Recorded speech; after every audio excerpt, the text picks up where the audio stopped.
Hello viewers, myself is Dr. Vagiraj Beetango, Assistant Professor, Sri Jagadguru Tontavarya Government First Grade College, Mundargi. In this video, I am discussing about the thermoelectricity.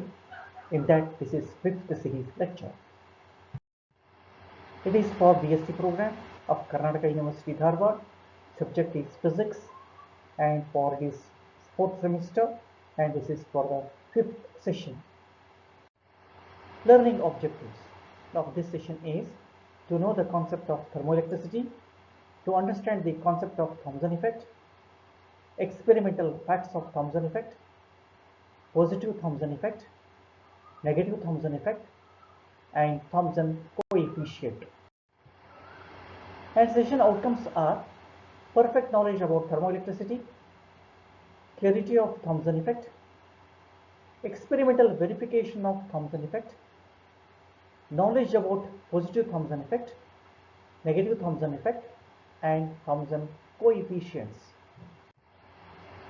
Prerequisites for this discussion is concept about basic terminologies of thermodynamics, concept of heat and temperature, basic laws of thermodynamics, basics of current electricity, Seebeck effect, and Peltier effect. Syllabus is like this. Contents of this discussion is introduction, Thomson effect, positive Thomson effect, negative Thomson effect, explanation of Thomson effect, Thomson coefficient. We know thermoelectric phenomena as it is generation of EMF due to two dissimilar metals can be explained by three methods.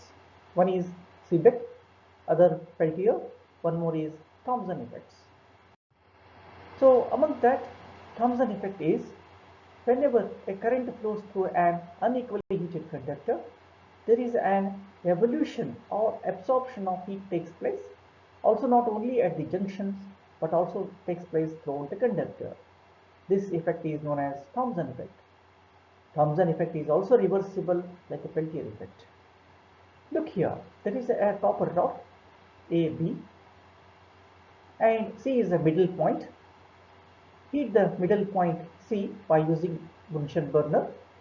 After a few minutes, point C is heated little bit larger heat. A and B are lesser heat. Now pass the electric current. Due to the passage of electric current through the A to B, we are passing the electric current. After a few minutes, B end becomes hot end and A end becomes cooled end. This is called Thomson effect. Similarly, if we take instead of copper, we can take the iron rod. Again, same procedure. Pass the electric current at A, but at point B, we are not getting heat like a copper, we are getting cool, while and A becomes hotter. And this is exactly a reverse what in case of copper. This is also called Thomson effect, but in case of iron it is called negative Thomson effect, but in case of copper it is called positive Thomson effect. Therefore, Thomson effect is current flowing through an unequally heated conductor.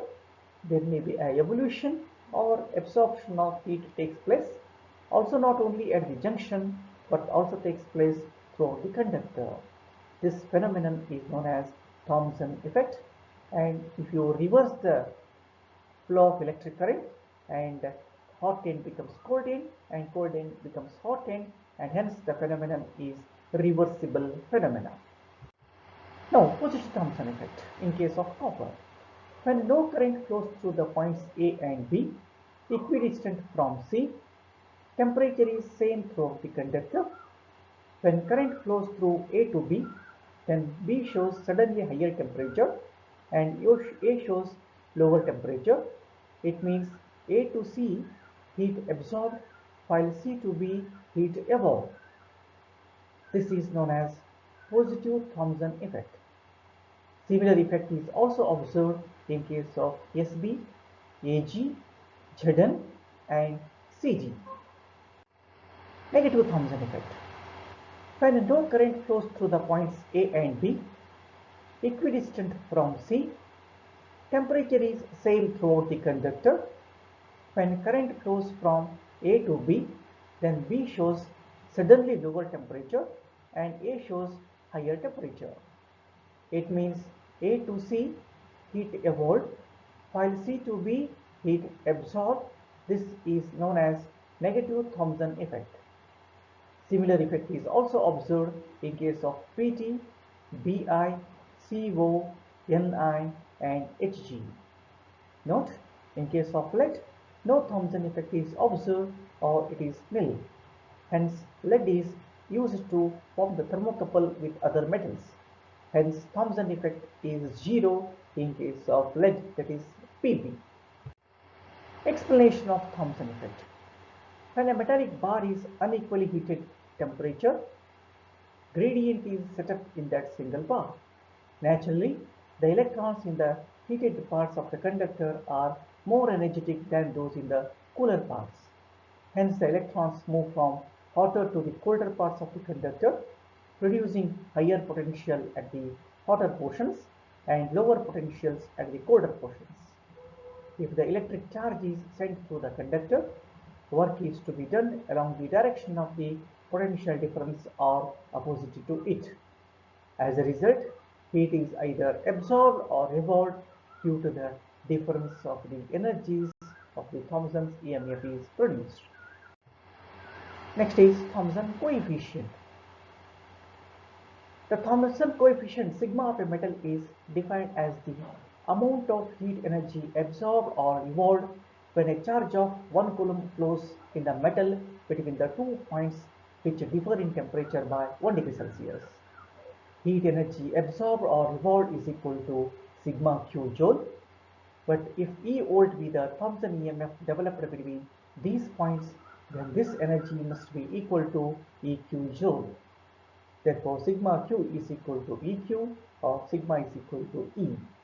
Thus, Thomson coefficient of a metal expressed in joule per coulomb per degree Celsius is numerically equal to the EMF in volt, developed between 2 points difference temperature by 1 degree Celsius.